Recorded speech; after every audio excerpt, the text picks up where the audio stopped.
are very excited that you're watching our Devo today. Aaron, what are you doing to fill all of the free time that you have during this quarantine social isolation? So I've been putting together a game plan of how to fill some time. And so for me, through a combination of Disney Plus, Amazon Prime, and Netflix, I've slowly been working my way through the Marvel Cinematic Universe. And so last night I finished up Phase 2, which ended with Ant-Man. And so now I am at the beginning of Phase 3. And so I'm working there through the Marvel Cinematic Universe. And so that's how I'm filling my time. Lauren, what about you? How are you filling all of your free quarantine time? I have still a lot of schoolwork, so I've been filling it with schoolwork, which some of you I've seen on Instagram also are doing online school, so I'm not alone.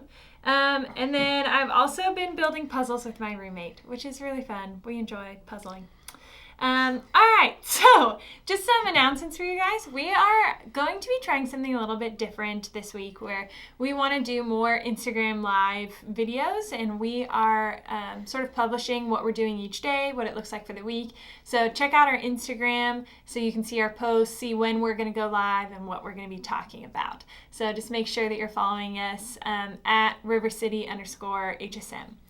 And then with these changes, with quarantine now being extended through April, we kind of wanted to make some changes to our daily devotional. So Aaron, can you tell us what that's going to look like?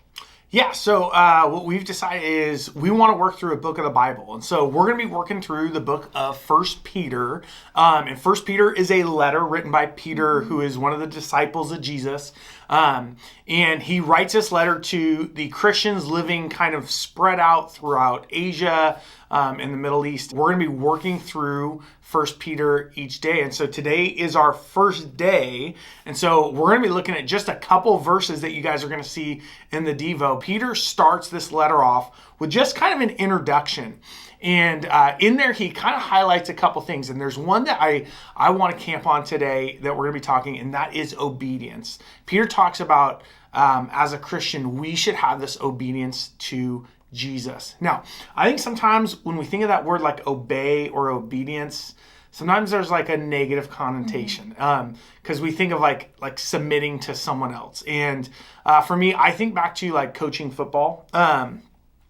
As a coach, we would build a practice plan and a schedule and lay out different drills, exercises, things that we wanted our players to do. Our goal wasn't to just tire out the players or make them hate practice. No, we would want them to follow what we were telling them so that it could make them into the best player they could become. When you think back to being a track athlete, were there things that you had coaches say, guidelines, rules, practice structures that they made you do? Yes, absolutely.